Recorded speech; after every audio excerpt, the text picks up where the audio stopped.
Hello fellow traders, this is Jeff, and today is Sunday, October 3rd, 2010, and we're going to do a little bit of a wrap up here of the current profit tent on delta neutral positions that I have. And after that, we're going to take a look at all the positions and take a look at the total amount of money that's at risk in this account. And then we'll come back here to this particular page, and we will take a look at each individual position and how it's doing, and what I'm going to do on Monday regardless of what the market does. And then we'll take a look at a couple of adjustments that we could do if the market decides that it's going to move against us on Monday. Alright, so let's jump over to our position sheet. This is a spreadsheet that I dinged up, and basically I didn't really ding it up. What I did was I went over here to the monitor tab, and I went to the account statement, and I went to trade history, and I wanted the trade history for the period of time that I was interested in. And so I went back to the last 30 days, and I got all of my trades here, and then I pressed this button up here which says export or print this layout, and I wanted to export it, and that's what I did. I did an export, and then it says, do you want to save it as a web page or do you want to save it as a CSV? And you can save it as a CSV. Then you go ahead and save it, and then you bring up your spreadsheet, be it Excel, or if you're using, like I use, OpenOffice, you just go in and you open it up. And what you end up with is what I'm going to show you here, is this spreadsheet. But this is what it looks like when you initially open it up and you import it into your spreadsheet. And it's very easy to just, you actually get the whole page of what you're seeing back here when you do that. You go to the monitor and the account statement, you're getting all of these categories, cash balance, blah blah blah blah blah, all the way down here. You get all of it, and it all ends up on this spreadsheet. And what I do is I just took the trades out, and that's these here. These are the trades, and I just copied them over to another sheet on the spreadsheet, and then I manipulated them. Like I took out the trades that didn't really have anything to do with the delta neutral trades that I'm doing or demoing for this month. Actually, it's not a demo, they're actually live. And this is what I ended up with, making it pretty. This will be posted on my blog, or is posted on the blog. That's going to be dated today or tomorrow or whenever I get finished getting it out there. And it's all, like I mentioned, prettied up here.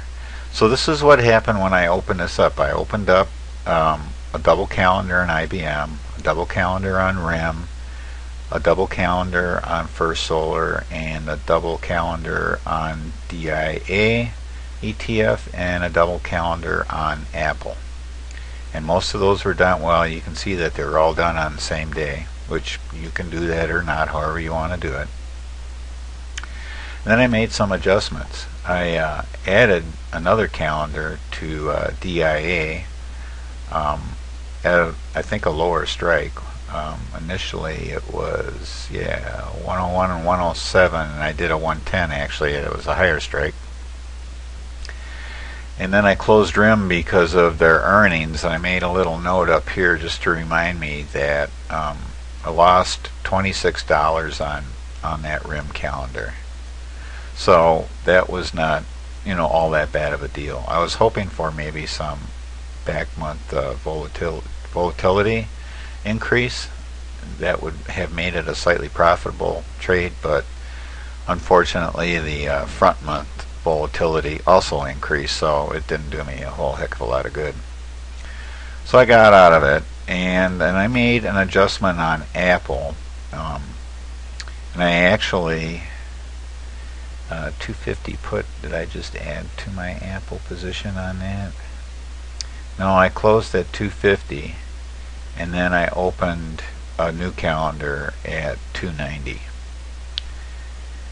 And another adjustment that I did here was this Google credit spread here, just to give me, I needed some more positive deltas, and that gave me some positive delta.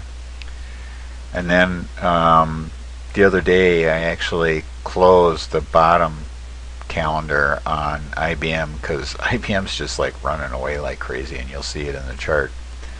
And what I'm going to be doing on Monday, I'm 99% sure, is I'm going to be closing the other calendar on IBM, and it's not going to, and you'll see, it's not going to affect the overall profit much at all. Alright, so that's this spreadsheet, and what I wanted to point out was my total debit. In other words, the cost of all the calendars was $3,631 as shown here, and then I have a margin requirement of $780 on my Google credit spread here. But you'll see in the account that it actually says $1,000, but minus my $220 credit, it's $780 margin requirement. So the total amount at risk right now on this particular portfolio is $4,411. Keep that in mind as we jump over here to the analyze. Now you can see that right now delta is at minus 16.85, so we're almost in the sweetest spot that you can be in on this particular trade, although at expiration I'd like to be down here at like 113 or so, but be that as it may, I'm not planning on staying in this until I get to expiration. We will be exiting the week of expiration, if not before, on some of these trades.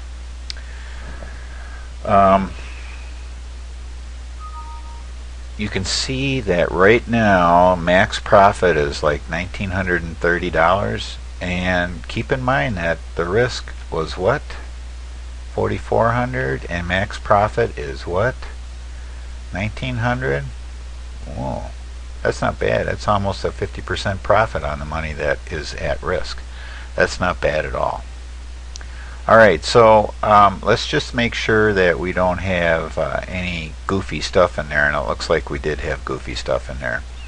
Remember when I said you'd see you'd see this $1,000 here for buying power effect? Basically they're sort of telling you that that's your margin. You can call that margin if you want. You have that option. And that's just saying that it's holding that back just in case something goes wrong. And you can see when we add trades, you can see the exact cost of the trade, and you'll also see the the maximum line up here move up or down depending on what we're doing, and you'll be able to see instantly what the effect of whatever you're going to be doing will have on you. So let's quickly run through. Did you understand what I just said? So let's just quickly run through our positions and just take a look at them individually. So we'll go back to single symbol, and let's take a look at Apple.